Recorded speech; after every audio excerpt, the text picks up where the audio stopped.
عزت کے لائق حاضرین، میرے بزرگوں، محترم بھائیوں، عزیز بیٹوں،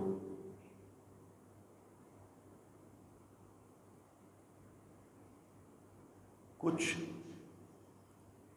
گزشتہ دنوں تقریباً 10-12 دن پہلے آپ نے سن عیسوی کے اس ماہ اگست کی مناسبت سے 14 اگست کو یوم آزادی کی تقریبات دیکھیں، سنی۔ پاکستان 1947 کو دنیا کے خطے پر 14 اگست 27 رمضان المبارک کی شب تسلیم کیا گیا، تشکیل پایا۔ اس مناسبت سے میں آپ حضرات کی خدمت میں کچھ ضروری امور کی طرف آپ کی توجہ مبذول کرانا چاہتا تھا، لیکن یہ ایک اتفاقی امر ہے کہ اس بار اگست کے ساتھ ساتھ سن ہجری کا پہلا ماہ مبارک محرم الحرام بھی چل رہا ہے، جس کی مناسبت سے میری گزشتہ گزارشات میں حضور اقدس امام الانبیاء صلی اللہ علیہ وسلم کے صحابہ و خلفائے راشدین، اہل بیت اطہار اور خصوصاً نواسۂ رسول حضرت سیدنا امام حسین رضی اللہ تعالی عنہم کے تذکار اور ان کی زندگی کے مختلف پہلوؤں کا تذکرہ میری گزارشات میں غالب رہا۔ 14 اگست کے حوالے سے آپ کی اس جامع مسجد میں نماز صبح کے ساتھ ایک نہایت مختصر، بڑی پرمغز اور باوقار تقریب سعید ہوئی، جس میں مختصر دورانیے کی گفتگو میں نے آپ حضرات کی خدمت میں آزادی کی نعمت کے حوالے سے کچھ باتیں عرض کی تھیں۔ آج میں خصوصیت کے ساتھ کچھ امور آپ حضرات کے گوش گزار کرنا چاہتا ہوں۔ میں امید کرتا ہوں آپ کے طرف سے کہ آپ نہایت توجہ سے میری گزارشات کو سماعت فرمائیں گے۔ اللہ سبحانہ سے میں دعا گو ہوں کہ مالک الملک پاکستان کو، جو کہ یہ خطہ ارضی ہمارا، ہمارے آنے والے بچوں کا یہ مسکن و ماوا ہے، اللہ اسے شاد و آباد رکھے۔ سوء اتفاق اس وقت میں آپ حضرات سے مخاطب ہوں۔ پاکستان میں حالیہ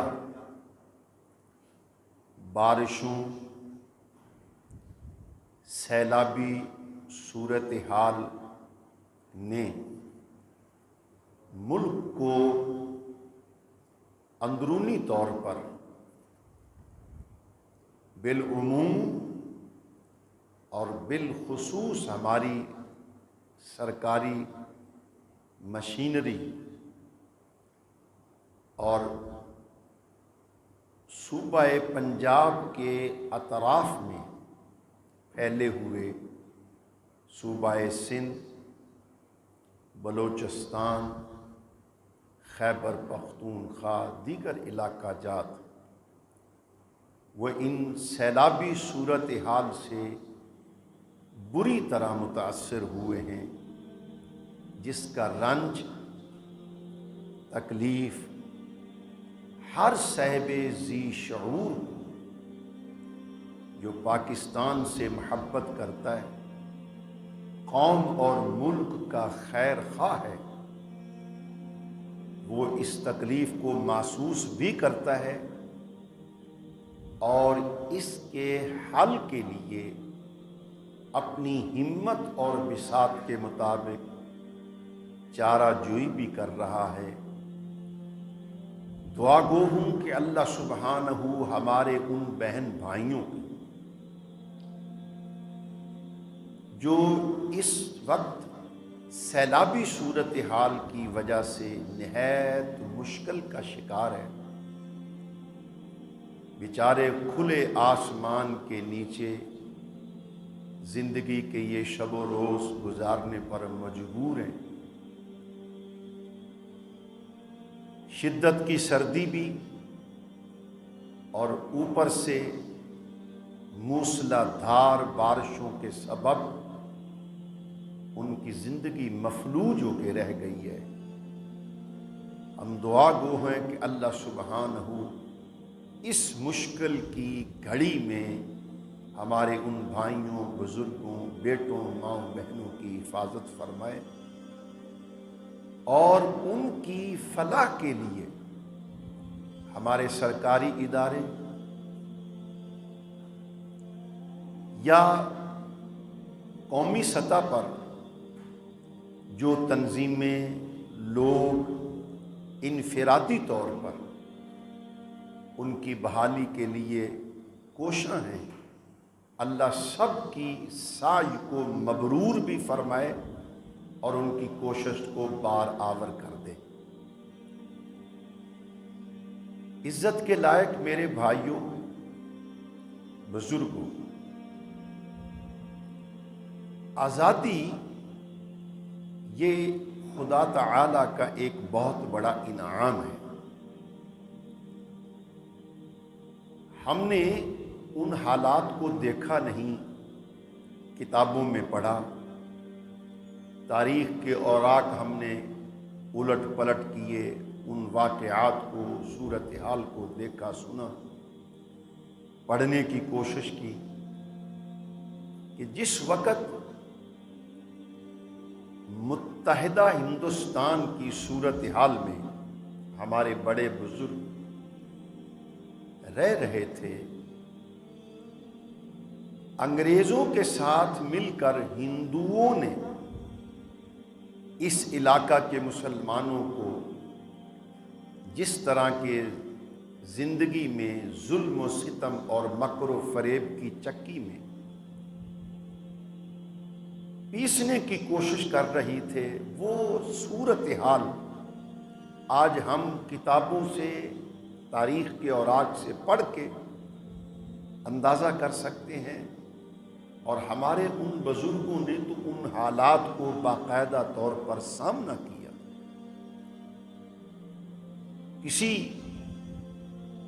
ایسے بزرگ کے ساتھ، ایسی ماں کے ساتھ بیٹھنے کا اتفاق ہو جائے، پھر جب وہ اپنی بکتا سناتے ہیں، آزادی کے اس خونی مرحلے سے گزرنے کی جب داستانیں سناتے ہیں تو انسان کا کلیجہ منہ کو آتا ہے،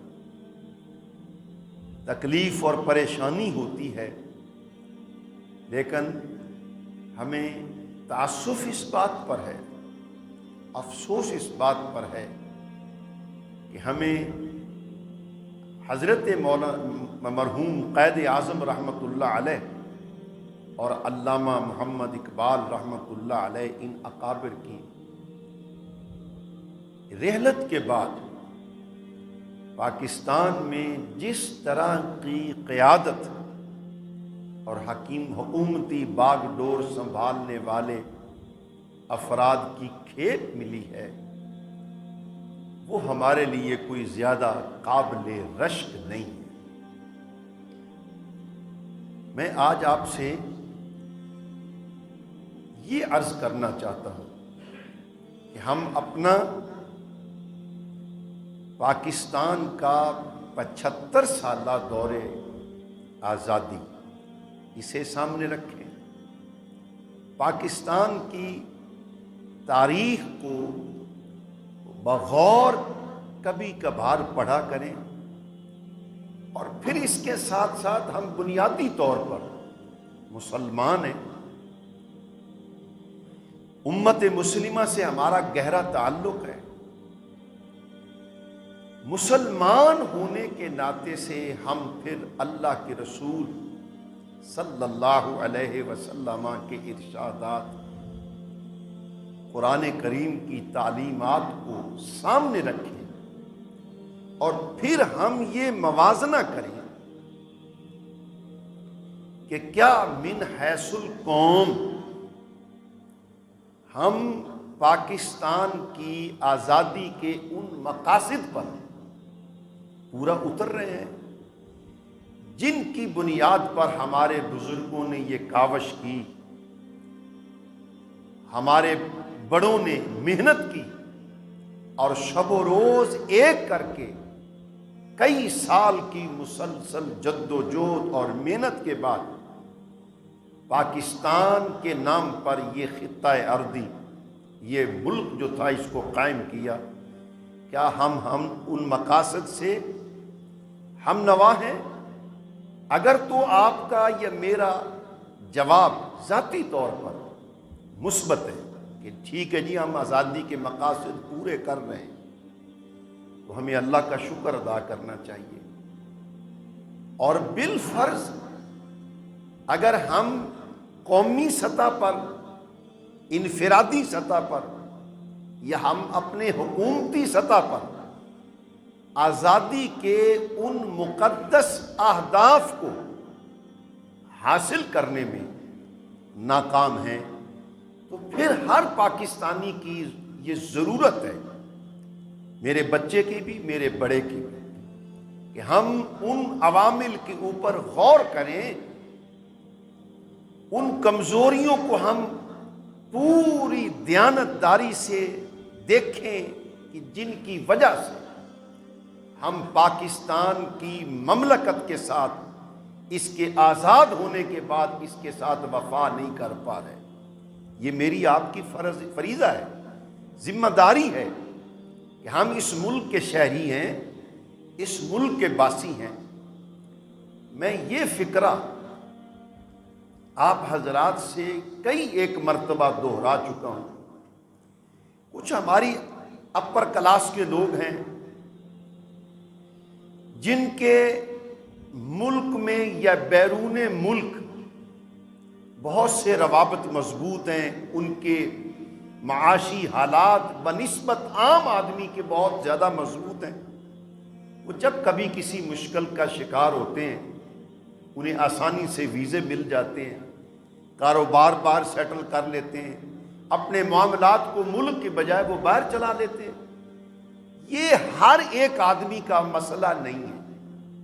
میں، آپ یا ہم جس سطح کے لوگ ہیں، ہمارے لیے تو سوائے پاکستان کی اس سرزمین کے کوئی اور جگہ نہیں ہے کہ جہاں ہم جا کر کے اپنے بچوں کو بسا سکیں، اپنی آنے والی نسل کے لیے کوئی ہم بہتر صورت پیدا کر سکیں۔ ہم نے یہیں رہنا ہے، یہیں زندگی گزارنی ہے، یہی ہمارا مسکن ہے، یہی ہمارا گھر ہے، اور ہمارا مرنا جینا بھی اسی کے ساتھ ہے۔ لہٰذا ایک عام آدمی کی ذمہ داری میں سمجھتا ہوں یہ زیادہ بنتی ہے کہ وہ اپنے ملک کے لیے خیر خواہی کے جذبے سے، گروہی تعصب سے اوپر ہو کر کے سوچے، اور ملک کی فلاح کے بارے میں اپنی جتنی بھی اس کی صلاحیت اس کو بروئے کار لاتے ہوئے اپنا کردار ادا کرے۔ اس لیے ورنہ ہم سمجھیں گے کہ ہم آزادی کی وہ نعمت جو اللہ کے فضل سے ہمارے بزرگوں کی محنت سے ہمیں نصیب ہوئی، ہم اس کے ساتھ کما حقہ وفا نہیں کر رہے۔ قرآن کریم کی یہ جو آیت مبارکہ سورہ حج کی 17ویں پارے کی میں نے آپ حضرات پر پڑھی ہے، اس میں اللہ سبحانہ نے ایمانداروں کے اس طبقے کا، اس وصف کا ذکر کیا ہے کہ اگر اللہ تعالیٰ انہیں کسی زمین کے خطے میں قوت بخشے، اقتدار بخشے، اختیار ان کے ہاتھ میں ہو، تو پھر ان کا نظام زندگی کیسا ہوگا؟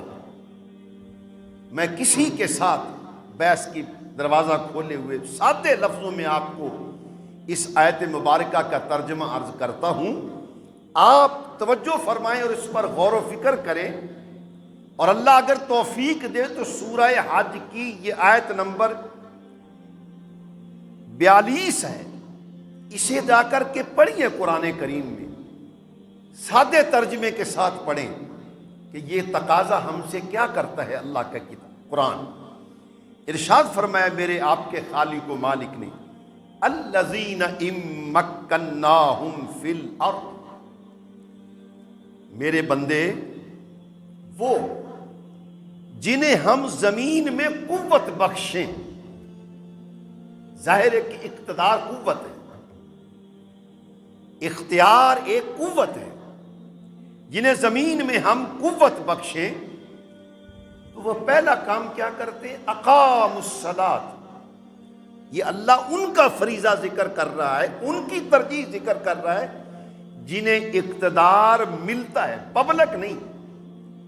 بحیثیت مسلمان کے، بحیثیت پبلک کے میری ذمہ داری بھی ہے کہ میں اپنے نماز کے فریضے کا خیال کروں، لیکن اقامت صلاۃ کا نظام جو ہے یہ وقت کی حکومت کی ذمہ داری ہے، جو مسلم حکومت ہو، مسلمان حکومت کی یہ بنیادی ذمہ داری ہے کہ اگر اللہ سبحانہ نے اسے دنیا کے کسی خطے میں قوت اقتدار بخشی ہے، قانون کی پاور بخشی ہے، تو ان کا پہلا کام یہ ہے کہ اقام الصلاۃ، وہ اقامت صلاۃ کا نظام قائم کریں گے۔ نمبر 2، وآتوا الزکاۃ، زکوٰۃ ادا کریں گے خود بھی اور نظام زکوٰۃ کو قائم کریں گے۔ اب ان دونوں پہلوؤں کو ہم دیکھیں، ہم اپنی تاریخ کو پڑھ لیں، انہیں سامنے رکھیں۔ 75 سال ہم گزار چکے ہیں، ہمارے وہ بزرگ جو پاکستان جتنی عمر رکھتے ہیں آج وہ لاٹھیوں کے اوپر ہو گئے ہیں، ان کے اعصاب جواب دے گئے ہیں، مگر پاکستان میں وہ صحیح آزادی کی سورج کی نوید جو ہے وہ آج تک سن نہیں پائے ہیں۔ تو جس وقت کسی علاقے میں، کسی ملک میں مسلمانوں کو اللہ سبحانہ قوت اقتدار بخشے، ان کا پہلا کام اقامت صلاۃ، اقامت نماز، اقامت زکوٰۃ اور اقامت نماز ہے۔ شومی قسمت سے ہم اس معاملے میں بہت نیچے ہیں۔ میں اس سے زیادہ آپ سے کھلی بات پھر فرمایا، وَأَمَرُوا بِالْمَعْرُوفِ وَنَهَوْا عَنِ الْمُنکَرِ، وقت کی حکومت مسلمانوں کی یہ اس کا فریضہ ہے کہ وہ ہمیشہ لوگوں کو بھلائی کی طرف بلائے، ایسے ادارے قائم کرے جس سے بھلائی کو فروغ ملے، اور ایسے ادارے قائم کرے جس سے منکرات کا جو ہے وہ راستہ روکا جائے۔ مگر ہم اگر دیکھیں اپنی 75 سالہ تاریخ میں تو ہمارا یہ پہلو بھی نہایت کمزور ہے۔ اس آیت مبارکہ سے ہمارے اکابر علماء نے امت کے ذی شعور طبقے نے، جنہیں اللہ سبحانہ نے دین کا علم اور دین کا نور نصیب فرمایا، انہوں نے اس آیت سے استدلال کیا ہے کہ خلفائے راشدین جناب سیدنا ابو بکر صدیق، حضرت فاروق اعظم، حضرت سیدنا عثمان، حضرت مولا کائنات سیدنا علی المرتضیٰ، ان اکابر بزرگوں کا اگر ہم دور دیکھتے ہیں تو وہ اس آیت کے بنیادی معیار پر صحیح معنوں میں پورا اترتا نظر آتا ہے۔ سیدنا عمر رضی اللہ تعالیٰ عنہ، کتنی وسیع مملکت تھی ان کی، اور حضرت ابو بکر کا دور کتنا فتنوں کا دور ہے، مگر یہ اکابر لوگ باقاعدہ طور پر خود جا کر کے فزیکلی نمازیں قائم کیا کرتے تھے، جماعتیں خود کراتے تھے، جمعات کے خطبے خود دیتے تھے۔ کیوں ایسا تھا؟ اس لیے کہ وہ قرآن کے مزاج سے واقف تھے کہ قرآن ایک مسلمان حاکم سے کیا تقاضا کرتا ہے۔ ہمارے پاکستان میں ہم اس پہلو میں نہایت کمزور ہیں۔ اللہ کرے کہ ہمیں کوئی ایسی رہنمائی مل جائے، ظاہر ہے کہ ہم میں سے یہ آدمی ہوگا، ایسی رہنمائی مل جائے جو خدائے ذوالجلال کے ان ارشادات کے نیچے رہ کر کے امت کی رہنمائی کر سکے، پاکستانی قوم کو قیادت فراہم کر سکے۔ ایسا ہونا چاہیے، یہ ضروری ہے۔ دوسری بات یہ ذہن میں رکھیں، 75 سال زندگی کا بڑا طویل دورانیہ ہے۔ ہم نے اس دور حکومت، دور جو گزرا ہے ہمارا تاریخ پاکستان میں بڑے آسان سے لفظوں میں آپ سے عرض کر رہا ہوں، ہمارے ہاں حکمرانی بالعموم 3 طبقات میں رہی ہے۔ یہ میں کسی پارٹی کے اوپر نہیں، آپ کو ایک معاملہ سمجھانے کی کوشش کر رہا ہوں، قوم کو، اپنے دوستوں کو۔ ہمارے اوپر 3 طرح کے لوگ حکمران رہے۔ اول جاگیردار، نمبر 2 سرمایہ دار، نمبر 3 فوجی ڈکٹیٹر۔ آپ دنیا کی تاریخ پڑھ لیں، میں آپ کو پاکستان کی نہیں عرض کرتا، دنیا کی تاریخ پڑھیں، یہ تینوں لوگ جو ہیں یہ جمہوری نہیں ہیں۔ جاگیردار کبھی جمہوری ہو نہیں سکتا، اس لیے کہ علاقے میں اس کی تو یہ پاور ہے کہ وہ جس کو چاہے علاقے میں رہنے دے، جس کو چاہے علاقہ بدر کر دے، اور خاکم بدہن خدا پناہ دے، اللہ ہم سب کی بچیوں کی عزتوں کو محفوظ رکھے۔ ذمہ داروں کے حالات یہ ہوتے ہیں کہ جس بیٹی کے اوپر ان کی نظر جم گئی وہ اسے اپنی ذاتی لانڈی سمجھا کرتے تھے، اٹھا لیا کرتے تھے۔ جاگیردار کسی شخص کے علاقے کا ہو، اس کا مزاج جمہوری کیسے ہو سکتا ہے؟ دوسرا طبقہ سرمایہ دار کا۔ سرمایہ دار جو ہے اس کا مزاج طبعی جو ہے، یہ ہمیشہ ہر چیز کو پیسے کے پیمانے میں تولتا ہے۔ وہ کہتا ہے کہ کون سی وہ دنیا کی چیز ہے جو پیسے سے خریدی نہیں جا سکتی۔ یہ سرمایہ دار کا مزاج ہے۔ اور کون سا وہ مسئلہ ہے جسے پیسے سے حل نہیں کیا جا سکتا۔ لہذا مجھ سے آپ زیادہ اس امر کی گواہی دیں گے، ہمارے دور میں، ہماری 75 سالہ دور میں، شروع سے اب تک ہم نے جانور نہیں، وہ جو ان کو آپ اپنا نمائندہ منتخب کرتے ہیں کہ یہ میرے ملک کے، میرے علاقے کے مسائل کے حل کے لیے کوئی سبیل پیدا کرے گا، وہ بھیڑوں بکریوں کی طرح بکتے ہوئے سنے گئے، دیکھے گئے۔ اس لیے کہ سرمایہ دار کا مزاج ہے۔ سرمایہ دار کبھی جمہوری سوچ نہیں رکھتا۔ جاگیردار کبھی اس جمہوری سوچ نہیں رکھتا، وہ پاور سے ہر بات بنواتا ہے۔ اسی طرح سرمایہ کار جو ہے وہ ہمیشہ ہر ایک چیز کو پیسے کی طاقت پر حل کرتا ہے۔ وہ کہتا ہے دنیا کا کوئی اور مسئلہ بتاؤ جس کو ہم پیسے سے حل نہیں کر سکتے، وہ کرتا ہے۔ اور تیسرے نمبر پر ہمارے اوپر حکمرانی کرنے والا طبقہ ان 75 سالہ دور میں وہ فوجی ڈکٹیٹر ہے۔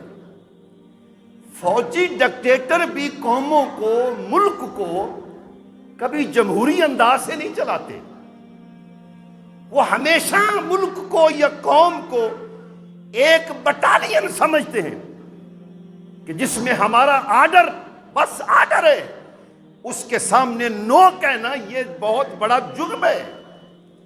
فوجی کا مزاج بھی کبھی جمہوری نہیں ہو سکتا۔ اب میں آپ سوچیں کہ ہمارے اوپر حکمرانی کرنے والے یہ 3 طبقات ہیں، اور تینوں طبقات جب حکمران ہوں گے، مجھے آپ کو ملک میں حقیقی آزادی کا وہ نور جس کے لیے جد و جہد قائد اعظم رحمت اللہ علیہ نے فرمائی تھی، جو ہمارے علماء نے دیکھے تھے، خواب دیکھے تھے، جو علامہ اقبال مرحوم رحمت اللہ علیہ نے جو سوچی تھی اس قوم کے خطے کے لیے، وہ ہمیں کبھی کہاں سے میسر آئیں گے؟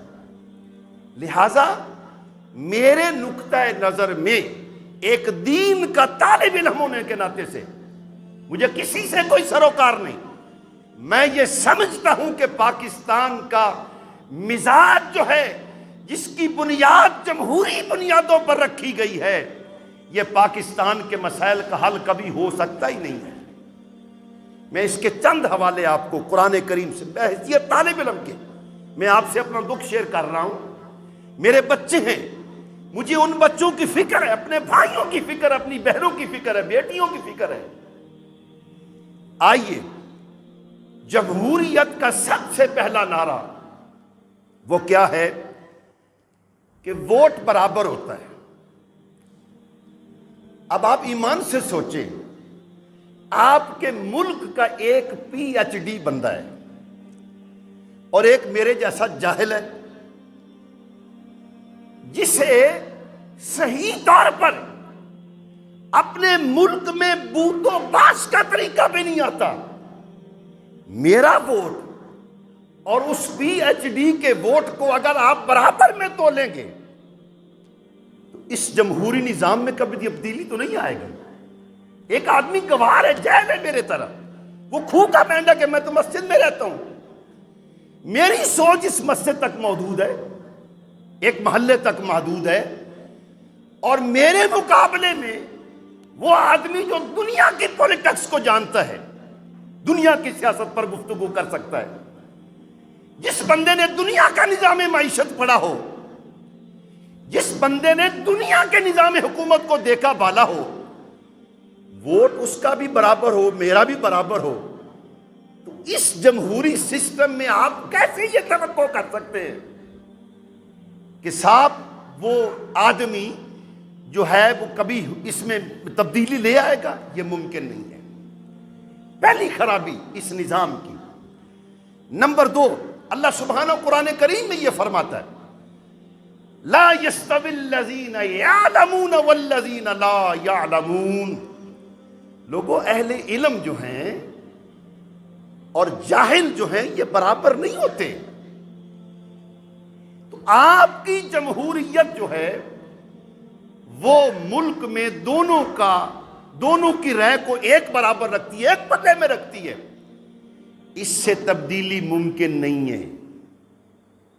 دوسری میری گزارش، آپ قرآن کریم کو پڑھیے، یہ اس آیت جس کا میں نے حوالہ دیا سورہ زمر کی آیت نمبر 3 ہے، اور دوسرا حکم آپ فرماتے ہو جمہوری سسٹم کے لوگ کہ حاکمیت عوام کا، حاکمیت عوام کی، قوم کی، بلا شبہ قوم کی۔ لیکن میں بتاتا ہوں آپ کو، ہمارے مرحوم وزیر اعظم وہ خود کو قائد عوام کہلاتے تھے، ٹھیک ہے، ان کو اللہ نے بڑی پذیرائی بخشی تھی، لیکن دین کا مزاج جو ہے وہ یہ بتاتا ہے کہ حاکمیت عوام کی نہیں ہے، بلکہ حاکمیت صرف اللہ سبحانہ کی ہے۔ قرآن کریم فرماتا للہ ملک السماوات والارض، زمین و آسمان میں قبضہ اور اختیار صرف اللہ کا ہے، صرف اللہ کا ہے۔ ان الحکم الا للہ، حکم کی پاور، حاکمیت کی پاور جو ہے وہ صرف اس خالق کے پاس ہے۔ ابو بکر رضی اللہ تعالی عنہ اس امت کا پہلا حاکم، حضور کے بعد آپ کا مجلس میں خطبہ ہے، صحابہ کی مجلس میں خطبہ ہے کہ اگر تم دیکھو کہ میں تمہیں اللہ اور اس کے رسول کے حکم کے نیچے آ کر کے تمہیں کوئی بتا رہا ہوں، تم پر میری اطاعت کرنا واجب ہے، اور مگر تمہیں کوئی حکم اللہ اور اس کے رسول کے حکم کے خلاف دوں تو تم پر میری اطاعت کرنا واجب نہیں ہے۔ ابو بکر کا یہ خطبہ بتاتا ہے کہ حاکمیت کا اختیار صرف اور صرف اللہ کی ذات کو ہے، ووٹ کی پاور نہیں ہے۔ ہاں، جس وقت کوئی آدمی اللہ کے اس فیصلے کے تحت حکومت میں چنا جائے گا، قسم بخدا پھر وہ دنیا پر حاکم نہیں ہوتا بلکہ وہ دنیا کا خادم بن جایا کرتا ہے۔ ابو بکر ہیں، کون سا وہ دور حکومت تھا؟ راستے میں جاتے ہوئے لوگ روکتے، بیویاں روک لیتی تھیں، میری بکری کا دودھ نکالنے والا چل کے مجھے دودھ نکال دو۔ یہ وقت ہیں جس وقت کوئی آدمی اللہ کے حکم کے تحت آپ کا حاکم بنے گا، وہ قوم پر حکومت نہیں کرتا، جبر نہیں کرتا، وہ قوم کا ہمیشہ خادم بن کے رہتا ہے۔ اسے پتا ہے کہ میں نے اپنے اس فریضے کو پورا کرنا ہے، اور اس کی کل جواب دہی بھی میں نے اللہ کی حضور جانا ہے، مجھے مرنا ہے، اور مرنے کے بعد مجھے اپنے مالک کی بارگاہ میں اس کا جواب دہ ہونا پڑے گا۔ تیسری بات، آج یہ نعرہ ہم سب جانتے ہیں اور لوگ اس کو بڑا کیش کر رہے ہیں، ہمارا آج کا موجودہ سیاسی پس منظر آپ اس میں بہت جلدی پہنچ جائیں گے۔ آج کہا جاتا ہے کہ جی حق صرف اور صرف، حق کی حکومت اکثریت کا ہے، اکثریت کا۔ میں آپ پر قرآن کریم کی ایک آیت رکھتا ہوں بغیر کسی تبصرے کے، آپ اس حق کے اکثریت کو بھی دیکھ لیجئے، اسے ایک پلڑے میں رکھ لینا، اور ساتھ میں اللہ سبحانہ کے اس ارشاد گرامی کو آپ ترجمے کے ساتھ پڑھیے، پھر فیصلہ کیجئے کہ کیا یہ ہمارا مزاج جمہوری ٹھیک ہے۔ حق تعالی جل جلالہ حضور سید عالم صلی اللہ علیہ وسلم کو مخاطب کر کے ارشاد فرماتا ان تطع اکثر من فی الارض، یہ زمین میں لوگ رہ رہے ہیں نا، ان میں سے اکثریت کی آپ اگر ماننا شروع کر دیں، آپ کے ارد گرد میں جو لوگ رہ رہے ہیں ان میں سے اکثریت کی اگر آپ بات ماننا شروع کر دیں، ہے میرے پیغمبر صلی اللہ علیہ وسلم، یضلوک عن سبیل اللہ، یہ تمہیں اللہ کی راہ سے ہٹا دیں گے۔ اللہ کس کو کہہ رہا ہے؟ پیغمبر دو جہاں علیہ الصلوۃ والسلام کو۔ صحابہ کرام میں رضوان اللہ علیہ مجمعین میں میرے آپ کے آقا محمد الرسول اللہ نے جس شورائی نظام کو پروان چڑھایا تھا، حضور صاحب الرأی صحابہ سے مشورہ فرمایا کرتے تھے، صاحب الرأی صحابہ سے، جن کا علم، جن کا فضل، جن کا تقوی، جن کی دیانت، جن کی سوچ جو تھی وہ فقط اللہ کے دین کے لیے ہوا کرتی تھی۔ یہ نہیں کہ حضور اکثر سے مانا، فرمایا کہ اگر آپ اکثریت کی بات ماننا شروع کر دیں، یضلوا عن سبیل اللہ، یہ آپ کو اللہ کی راہ سے ہٹا دیں گے۔ وجہ قرآن نے اس کی وجہ بیان فرمائی۔ میں کہتا ہوں جی میں اکثریت میں پبلک میرے ساتھ ہے، فرمایا اِن یتبعون الا الظن وَإِنْ هُمْ إِلَّا يَخْرُصُونَ،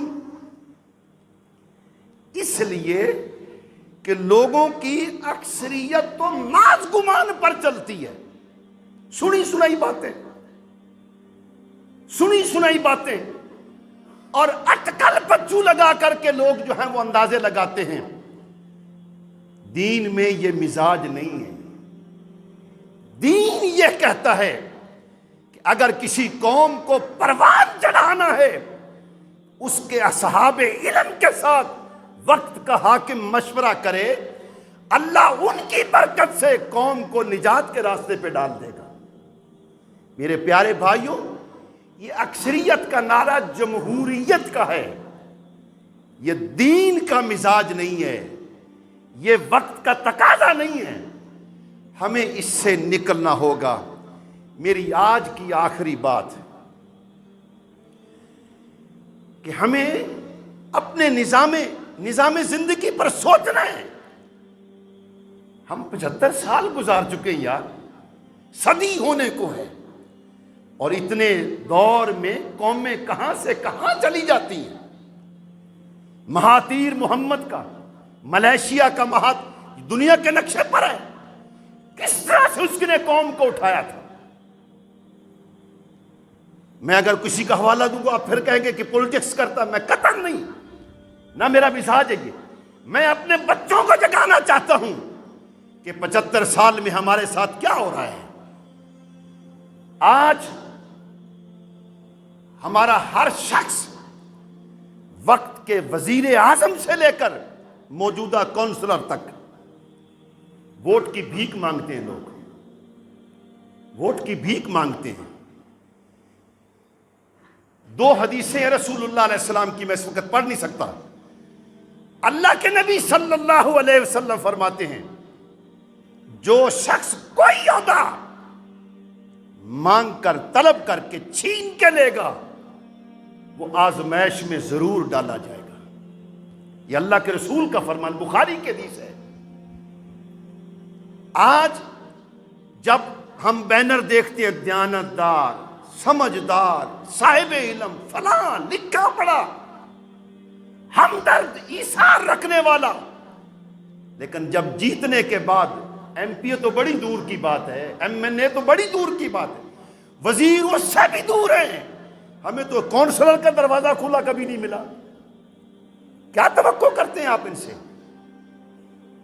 آپ نے اپنے آپ کو بدلنا ہے، اپنے ذہنوں کو بدلنا ہے، اور خدا کے لیے دین کے مزاج کے تحت ہو کر کے اگر میں آپ فیصلے کریں گے، اللہ سبحانہ پاکستان کی مدد ضرور فرمائے گا۔ قرآن کریم یہ ارشاد فرماتا ہے کہ مسلمانوں کا شیوا یہ ہے، قوم مسلم کے بڑوں کا طریقہ یہ ہے کہ الذین ان مکناہم فی الارض، اگر ہم انہیں دنیا میں اقتدار بخشیں، انہیں قوت بخشیں، اقاموا الصلاۃ، نظام صلاۃ کو قائم کریں گے، وآتوا الزکوٰۃ، خود بھی زکوٰۃ دیں گے اور قوم کو بھی زکوٰۃ دینے والا بنائیں گے۔ ہمارے مزاج، ہمارے 75 سال پاکستان میں، یہ فکرہ بڑا وزنی کہہ رہا ہوں کہ زکوٰۃ دینے والے تو کم ہیں، زکوٰۃ خور ہم نے بہت دیکھی ہے، جو زکوٰۃ کا پیسہ بھی ایسے کھا جاتے ہیں جیسے ماں کا مال ہوتا ہے۔ زکوٰۃ خور دیکھے ہیں۔ کیا توقع کرتے ہو تم ان نمائندوں سے؟ آتوا الزکاۃ، زکوٰۃ کے نظام کو قائم کریں گے، اور پھر فرمایا وَأَمَرُوا بِالْمَعْرُوفِ وَنَهَوْا عَنِ الْمُنکَرِ، نظام حکومت میں ان کی پہلی ترجیح ہوگی کہ لوگوں کو بھلائی کی طرف بلاؤ اور لوگوں کو برائی سے روکو۔ کتنے ادارے ہیں ہمارے اس امر پر کام کر رہے ہیں؟ آج آپ کا یوم آزادی، ڈانس اور یوم آزادی، مطلب اس بےہودہ طریقے سے جوان بچیوں کو اپنے سامنے نچا کر کے تم کہتے ہو کہ ہم یوم آزادی منا رہے ہیں۔ یہ کہاں کا یوم آزادی یار؟ میرے پیارے بھائیوں، میں نظام کو بدلنے کا نہ میرے پاس ہمت ہے، نہ طاقت ہے، نہ میری اتنی صلاحیت ہے۔ میں ایک درد رکھنے والا پاکستانی ہوں، آپ کی مسجد کا ایک چھوٹا سا نوکر ہوں، آپ کے حلقے کا نوکر ہوں، آپ کے بچوں کا نوکر ہوں، لیکن مجھے درد ہے اس امر کا کہ آج تک جتنا طبقہ جاگیرداروں کا ہو، فوجی ڈکٹیٹروں کا ہو، یا وہ سرمایہ داروں کا ہو، انہوں نے قوم کو لوٹا تو ہے، قوم کو دیا کچھ نہیں ہے۔ یہ میرا دکھ ہے۔ اس کے اوپر میں کتنا روں، کہاں روں، کس کو کہوں؟ میری فریاد اس اللہ سے ہے جس نے مجھے پیدا کیا اور جس نے مجھے اس خطہ ارضی میں رہنے پر مجبور کیا ہے۔ میں اس کے حکم کے بغیر نکل نہیں سکتا۔ یہ میرے بچوں کا ملک ہے، میری ماؤں کا ملک ہے، میرے بزرگوں کی یہ محنت ہے۔ میں اسے خوشحال دیکھوں تو مجھے خوشی ہوتی ہے، اور میں اس کو تکلیف میں دیکھوں تو کم از کم مجھے ایک پاکستانی ہونے کے ناطے سے اس کا رنج ضرور پہنچتا ہے، جس کا اظہار میں کبھی کبھار آپ سے کر لیا کرتا ہوں۔ 75 سال میرا آخری فکرہ، مجھے اپنی زندگی میں نہیں لگتا۔ میں اس وقت 65 سال کا ہو رہا ہوں، آپ بھی بیٹھے میرے ایج فیلو، مجھ سے یہ بڑے بیٹھے میرے بزرگ۔ میں اپنی زندگی میں پاکستان کو کسی صحیح راستے پر پڑھتے پچھلے تجربے کی بنیاد پر میں نہیں دیکھتا۔ تو میرے لیے کس قدر المناک یہ صورتحال ہے کہ میں کل اپنے بچوں کو کیا دے کے جاؤں گا۔